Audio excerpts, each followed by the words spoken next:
আসসালামু আলাইকুম সবাই কেমন আছেন? আশা করি সবাই ভালো আছেন। তো স্বাগত জানাচ্ছি আমার একটি নতুন রেসিপি ভিডিওতে। আজকে আমি তৈরি করছি ফ্রেঞ্চ ফ্রাই তৈরি করার জন্য এখানে আমি নিয়েছি 4টে আলু।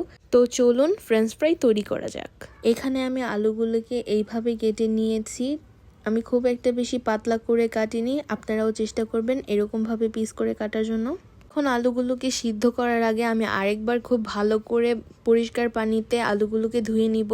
অনেকটা পাতিলে আমি নিয়েছি অনেকটা পানি, দিয়ে দিচ্ছি সামান্য একটু লবণ, এতে করে আলুর সঙ্গে লবণটা মিশে যাবে, খেতে ভালোই লাগবে। এখন সবগুলো আলুকে দিয়ে দিচ্ছি সিদ্ধ করার জন্য। এখানে আমি 1 থেকে 3 মিনিট সিদ্ধ করব, এর চেয়ে বেশি করব না। আলুটা প্রায় সিদ্ধ হয়ে গেছে, এখন সবগুলো আলু নামিয়ে নিব।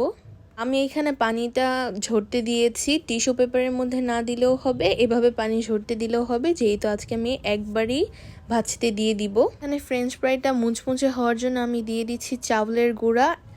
ফ্রেঞ্চ ফ্রাইটা 2-3 বারের ভাজলেও কোনো সমস্যা নেই, চাউলের গুঁড়াটা দিলে ফ্রেঞ্চ ফ্রাইটা খাওয়ার সময় অনেক মুচমুচে হয়। চাউলের গুঁড়ার সাথে এখন আলুগুলো খুব ভালো করে মেখে নিব।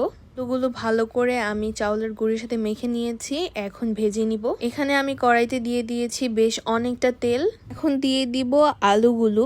ফ্রেঞ্চ ফ্রাইটা একবারই ভেজে নিব, দুবারে ভাজবো না, তা বলে কিন্তু খেতে কম মজা হবে না, খেতে কিন্তু খুব ভালো মজা হয়। আর এখানে আমি বেশ অনেকটা পরিমাণ আলুই দিয়ে দিয়েছি, যেহেতু আমি অনেকগুলো ফ্রেঞ্চ ফ্রাই ভাজবো তাই 2 বারে ভাজবো, তবে অল্প করে দিলেই ভাজা প্রায় হয়ে গিয়েছে। এরকম একটু লালচে কালার চলে আসলেই নামিয়ে নিতে হবে, না হলে অনেকটা মুচমুচে হয়ে যাবে, তখন আর খেতে ভালো লাগবে না।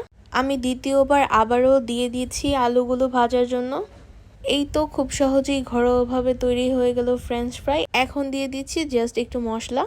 এইভাবে ঘরোয়াভাবে ফ্রেঞ্চ ফ্রাই বানিয়ে খেলেও কিন্তু খেতে খুবই মজা হয়, রেস্টুরেন্টের থেকে কোনো অংশে কম হয় না। সো আমার রেসিপিটি সবার কেমন লাগলো, আশা করি ভালো লেগেছে। সবাই কমেন্ট করবেন এন্ড চ্যানেলটি সাবস্ক্রাইব করবেন। আজকের ভিডিও এই পর্যন্তই। আল্লাহ হাফেজ।